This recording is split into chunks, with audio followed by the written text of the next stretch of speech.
Bienvenidos a una emisión más de Cali Hoy Crónicas. En esta oportunidad conoceremos la historia de Aura María Angulo, una enfermera pensionada que en 1985 viajó a Armero a auxiliar a las víctimas que dejó la erupción del volcán Nevado del Ruiz. Una historia contada desde las voces que estuvieron ahí para ayudar. Armero, una tragedia anunciada.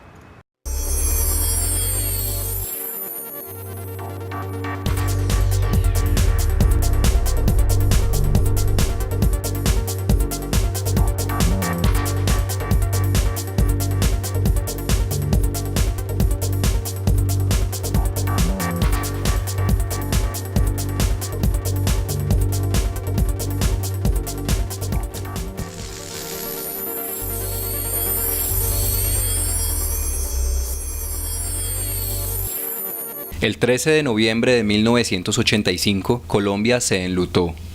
Un desastre natural, producto de la erupción del volcán Nevado del Ruiz, arrasó con Armero, municipio ubicado en la zona norte del Tolima, población que desapareció envuelta en lodo, sangre y terror. Más de 23.000 personas perdieron sus vidas en esa tragedia que quedó marcada en la memoria de todos los colombianos. Ver el rostro de las víctimas del desastre fue una imagen que quedó grabada en la mente de Aura María Angulo, una enfermera pensionada que fue enviada a Armero a auxiliar a los damnificados y que hoy revive ese terrible episodio y nos cuenta su testimonio después de 32 años de la catástrofe. Estábamos trabajando y lo dimos de cuenta de lo que había pasado de Armero.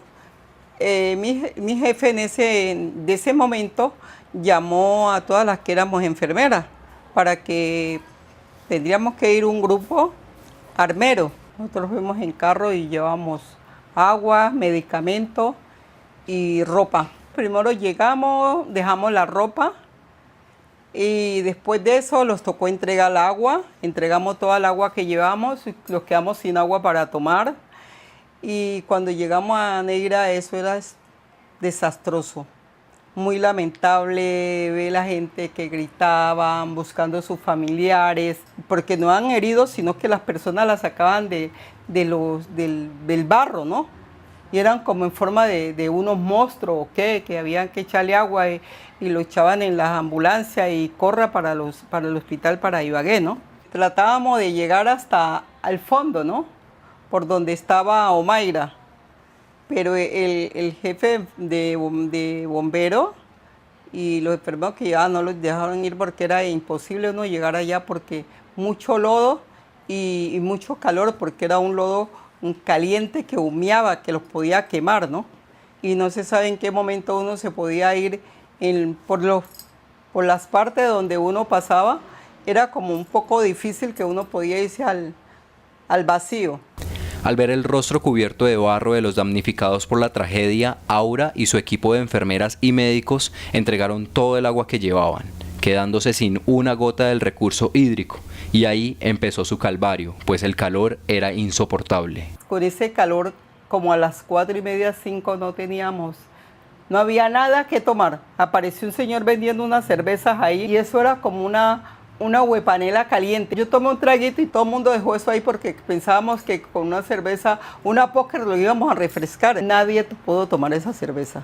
Los de Defensa Civil, ellos sí tenían agua para tomar, para auxiliarse, pero ellos estaban muy lejos de nosotros. Ellos estaban en el fondo de donde estaba prácticamente todo el abismo del lodo y todo, que el lodo le llegaba hasta aquí, pero ellos tenían unos pantalones que no les dejaba pasar el lodo a la piel, ¿no? Entonces ellos estaban más protegidos que nosotros íbamos con el uniforme. Estuvimos ese día hasta el otro día por la mañana. Los tocó dormir en el cuerpo bombero y al otro día por la mañana, como a las 11, venimos para Cali. Una de las razones por las que Aura fue enviada a auxiliar a las víctimas de la tragedia de Armero fue que su hija era mayor de edad. Ella vivía en Buenaventura y Aura vivía en Cali. Aquella enfermera tuvo toda la fortaleza y el coraje para ir a esa arriesgada misión, pero no para contárselo a su única hija. Me asusté un poco porque pues no sabía, eso ya estaba hecho un desastre, ¿sí? No había por dónde pasar, o sea, no había comunicación, entonces no sabía ya cómo había llegado. No le dio miedo ir hasta allá, ¿no? fue una guerrera porque en otras, por lo menos yo había dicho, no, yo no voy a ir para allá porque uno por dónde va a caminar, si eso todo es un lodo, todo es barro, entonces uno le da como, siempre le da como temor. Pues ella me contó que la dificultad que habían tenido para llegar allá, que le había marcado mucho ver a las personas que en ese momento estaban en esa situación, ¿no?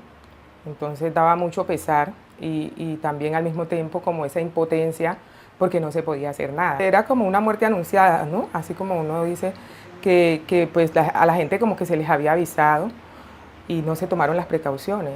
Las horas que Aura pasó tratando de auxiliar a las víctimas de la tragedia fueron eternas, no solo para ella, sino también para sus amigas más cercanas del trabajo.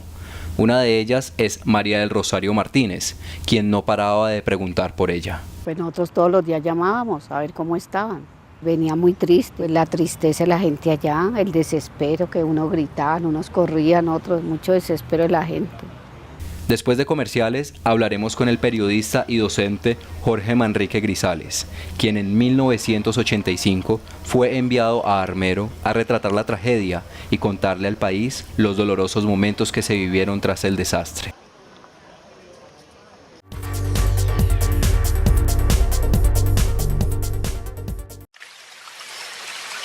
Controlar y prevenir el impacto ambiental es tarea de todos. Inscríbete en la nueva especialización en control de la contaminación ambiental de la Universidad Santiago de Cali. La ruta más corta al éxito. Informes PBX 518-3000, extensiones 486 y 438. Inscripciones en posgrados.usc.edu.co. Institución sujeta a inspección y vigilancia por el Ministerio de Educación Nacional. Para lograr la universidad que todos queremos, transformación y buen gobierno.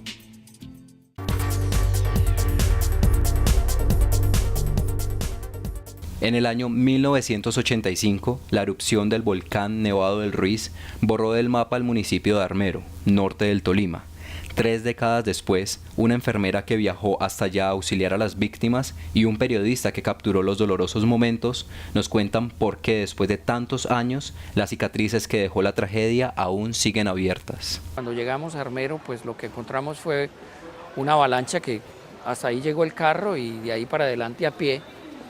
No nos imaginábamos que la cosa era allí, porque uno dice, el volcán Nevado del Ruiz está arriba, en la cordillera, los daños de pronto están en las poblaciones más cercanas. Cuando llegamos a Armero, comprobamos que yo le preguntaba a la gente, oiga, ¿pero dónde está Armero? Y yo, no, es que lo que usted está viendo es Armero. Entonces, eso era de no creer. A pesar de que en aquella época la comunicación no era tan veloz como en la actualidad, había información consignada en un mapa de riesgo realizado por los expertos y que la Defensa Civil y la Cruz Roja tuvieron en su poder y compartieron con las autoridades locales. En el mapa estaba pintado que de hacer erupción el volcán Nevado del Ruiz, el riesgo más grande eran unas avalanchas que bajarían por los cauces de los ríos que nacían en el macizo volcánico y que podrían eventualmente pues causar muchos daños en 2 poblaciones, Armero en el Tolima y Chinchiná en el departamento de Caldas, como finalmente sucedió. Hubo alcaldes como la alcaldesa de Honda que, ante todas las evidencias que presentaba el fenómeno, lluvia persistente, caída de ceniza durante todo el día, tomó la decisión, dentro de lo que yo llamaría una responsabilidad civil bastante grande, de desalojar toda la zona de riesgo a orillas del río Gualí. Por eso no hubo muertos en Honda. Pero no sucedió lo mismo con Armero, donde, digamos, la Defensa Civil y los radioaficionados ya sabían que seguía el tema del riesgo por el río Lagunilla y sin embargo no hubo tiempo. La avalancha fue una cosa que se descuajó desde el Nevado a una velocidad impresionante, más de 60, 70, 80 kilómetros por hora, y que cuando llega a Armero llega con una ola de 40 metros de altura. 40 metros de altura es una cosa impresionante y no hay nada que usted se pueda imaginar de ese tamaño. Eso fue lo que se tragó a Armero. Fueron muchas las historias de dolor y muerte que quedaron congeladas en las ruinas de Armero. Sin embargo, lo que aún duele es el olvido de lo que alguna vez fue el municipio agrícola más importante de Colombia. La reconstrucción de Armero se quedó en una idea muy bonita. Cuando uno va a Armero 30 años después y ve vacas pastando, donde murieron 25.000 personas, allí no hay reconstrucción, allí hay es olvido, y eso duele mucho. Duele por las personas que murieron allí, y duele por las personas que desde entonces han tratado de recuperar sus recuerdos en esa ciudad donde vivieron, donde fueron felices, donde tuvieron una infancia, donde consiguieron novia, donde la vida fluía. Entonces, duele mucho pensar que el Estado ha sido indolente, que el Estado ha dejado que la memoria de Armero se pierda. Colombia en los últimos años ha avanzado y evolucionado con base en las amenazas y los desastres naturales. Es así como la política de gestión consigna en la Ley 1523 todas las medidas que se deben tener en cuenta para evitar ser vulnerables a cualquier tipo de evento natural. Rodrigo Zamorano, secretario de Gestión de Riesgo y Desastre de Cali, nos cuenta de qué manera se debe interpretar la ley. La gestión del riesgo está asociada a una variable que es que el riesgo es el producto de una multiplicación de una vulnerabilidad por una amenaza. Y en ese sentido, vemos que la amenaza no es mitigable ni es subsanable en el sentido que nosotros no podemos resistirnos frente a un tsunami, resistirnos frente a un sismo superficial de 30 kilómetros de una magnitud de liberación de 6 grados. Lo que sí podemos hacer es reducir la vulnerabilidad retirándonos de la franja de protección de los ríos, construir lejos de las pendientes para movimientos en masa, tener casas sismo resistentes y tener todo un concepto de resiliencia. A pesar de que todo indicaba que Armero podía desaparecer, nadie hizo nada. Ahora, lo único que queda es aprender de los errores del pasado para no repetirlos. Hoy, los armeritas que sobrevivieron a una de las tragedias más grandes de Colombia viven de los recuerdos y la desgracia de no sentirse de ningún lado. Cuando le anuncien a las personas que van a ver esos desastres y todo eso están en peligro, por favor, que se salgan, que dejen todo eso, que lo primero está la vida. La vida, después que uno esté vivo, tiene mucha garantía. En memoria de todas las víctimas fatales que dejó la tragedia de Armero. Sección Panorama, con el patrocinio de Crecer en Familia. Pon tu fuerza en la unión familiar.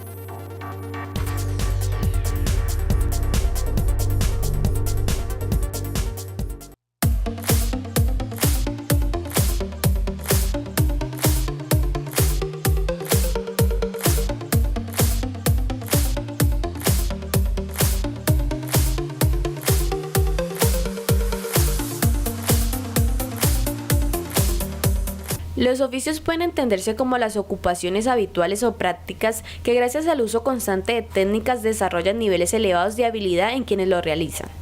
En ocasiones, estas personas que reciben el nombre de herreros o artesanos parecen ocupar un lugar invisible en nuestra sociedad, pero su trabajo ha estado por siglos haciéndonos la vida más amable.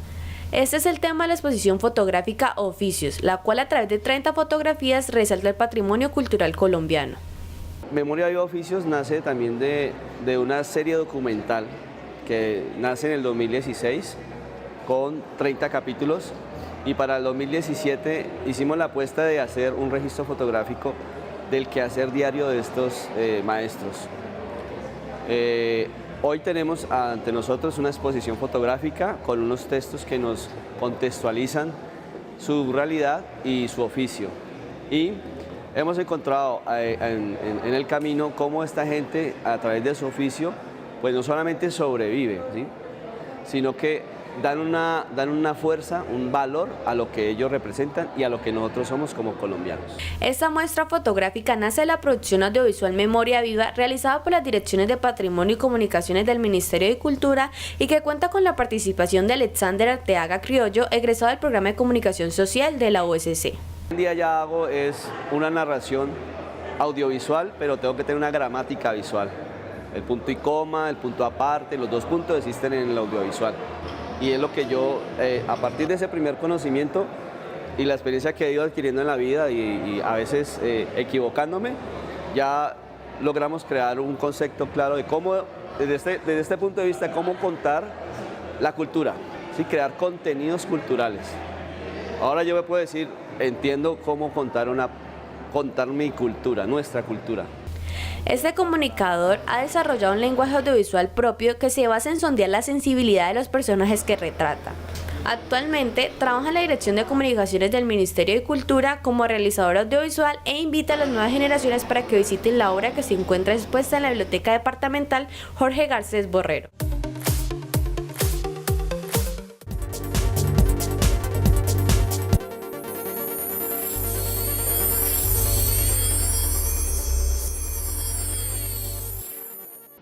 Hoy en Cali Hoy Crónicas hablaremos si del arte en Santiago de Cali se puede vivir. Para esto consultamos a varios artistas plásticos. Comencemos.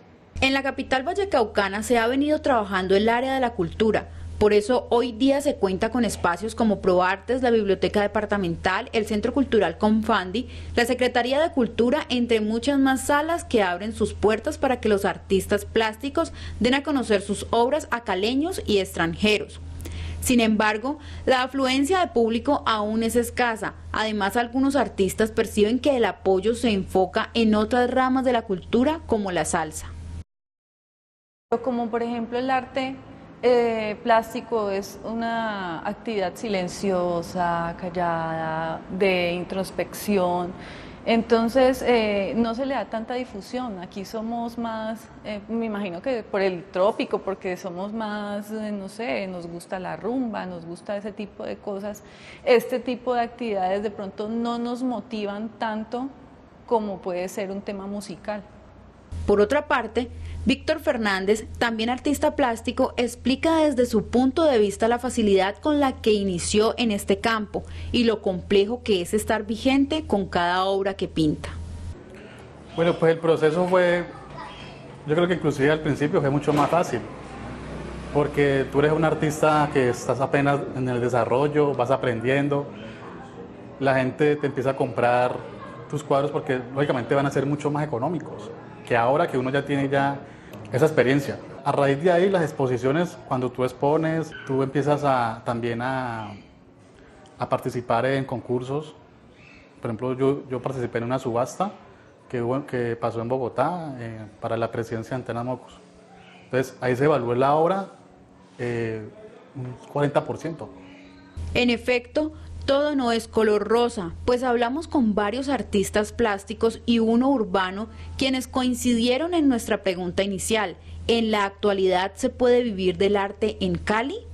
Asimismo, también relataron cuál es el plan que ejecutan en los meses donde no adquieren económicamente ingresos por su trabajo como artistas.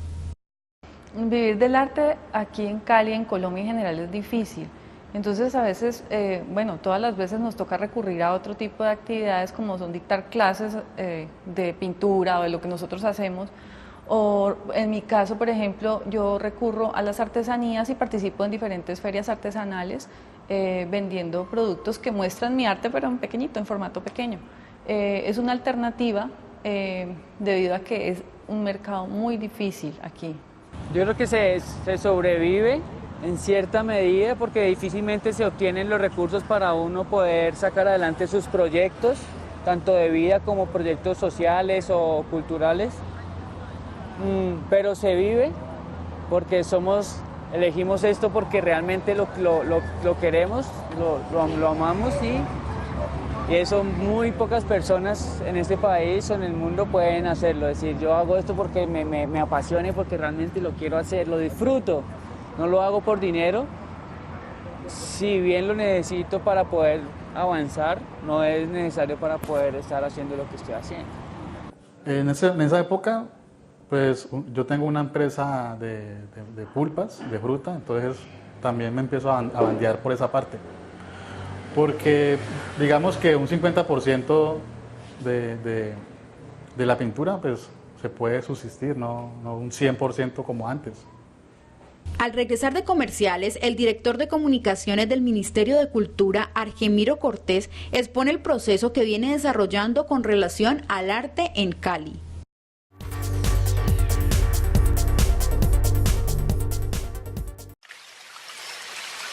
Controlar y prevenir el impacto ambiental es tarea de todos. Inscríbete en la nueva especialización en control de la contaminación ambiental de la Universidad Santiago de Cali. La ruta más corta al éxito. Informes PBX 518-3000, extensiones 486 y 438. Inscripciones en posgrados.usc.edu.co. Institución sujeta a inspección y vigilancia por el Ministerio de Educación Nacional. Para lograr la universidad que todos queremos, transformación y buen gobierno.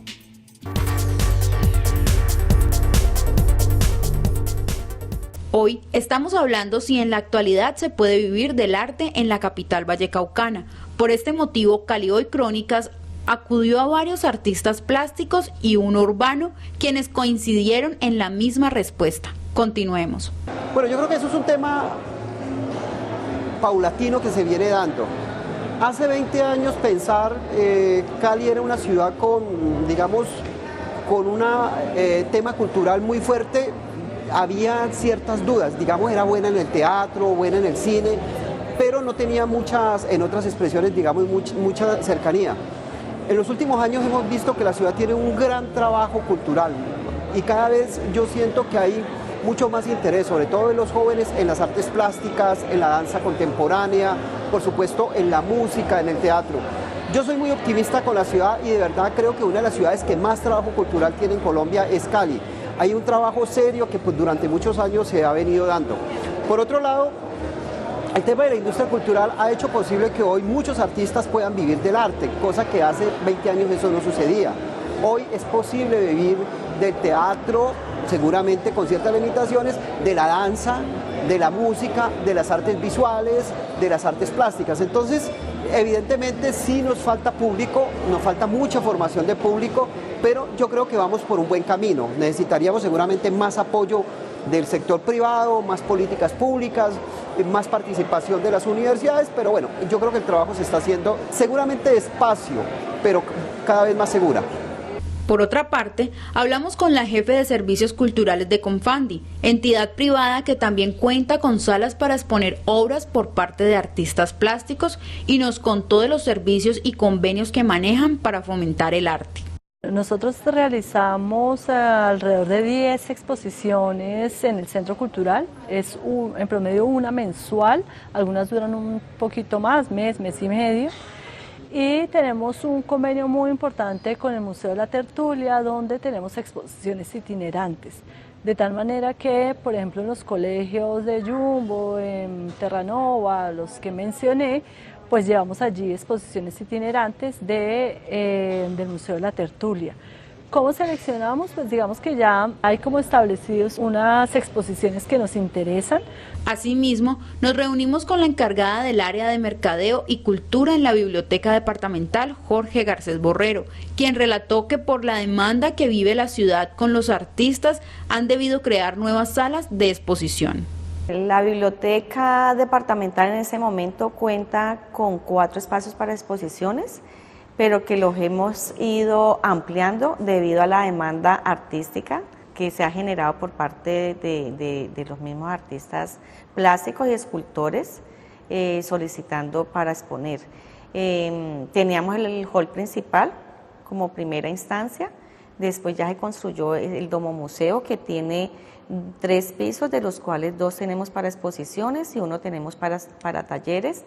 Y me ha tocado abrir el hall del 3er piso de salas auditorios, que es un hall también muy amplio, y el del 1er piso para darle la oportunidad a los artistas que tengan acá cómo exponer y dónde exponer. Es importante tener en cuenta que las salas consultadas no tienen costo para realizar exposiciones, pero sí deben cumplir con el protocolo que maneja cada entidad, así como agendar con tiempo sus espacios. Aparte del protocolo, hay que respetar el tiempo en que han ido llegando los artistas. Desafortunadamente para muchos no han podido exponer porque ya piden el espacio como muy tarde. Por ejemplo, yo en este momento ya estoy haciendo la programación del 2018, ¿Por qué? Porque la misma demanda me ha tocado ya empezar a hacer la programación para yo mirar qué tengo ya para el 2018. Y muchas exposiciones se han quedado por fuera, la verdad. Por ejemplo, la de Mafalda. Ellos vinieron aquí inicialmente a proponernos y desafortunadamente pues no podíamos, porque teníamos precisamente la de Ani Collazos y la del Ministerio de Cultura que está en el tercer piso, que es de fotografía también muy hermosa, entonces ya los espacios estaban ocupados. Pero tratamos, la verdad,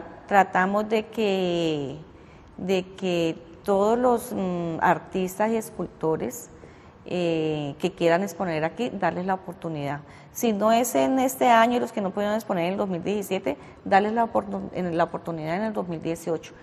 Retomando el tema de hoy, la artista plástica Ani Collazos, autora de la obra Universos Mágicos, que se encuentra en la Biblioteca Departamental Jorge Garcés Borrero y quien tiene 16 años exponiendo sus obras, resalta cuál es el aporte que dejan los artistas como ella a la ciudad para que no solo sea la capital mundial de la salsa, sino que también sea reconocida como la sucursal del arte. Podemos aportar mensajes que creen conciencia dentro de la sociedad. Podemos generar espacios donde la lúdica juega un papel importante, por ejemplo, en la infancia, también en los adultos, porque esto genera una vibración más alta dentro de una sociedad, lo que cambiaría paulatinamente la vibración de la gente, de la sociedad como tal, para hacer grandes cosas. Nos vemos el próximo martes a las 6 de la tarde en una nueva historia urbana. Recuerde seguirnos en nuestras redes sociales, en Facebook como Cali Hoy Crónicas, en Twitter como Cali Hoy 1 y en nuestra plataforma de YouTube como CEPA FCP. Cali Hoy Crónicas, periodismo con sentido social.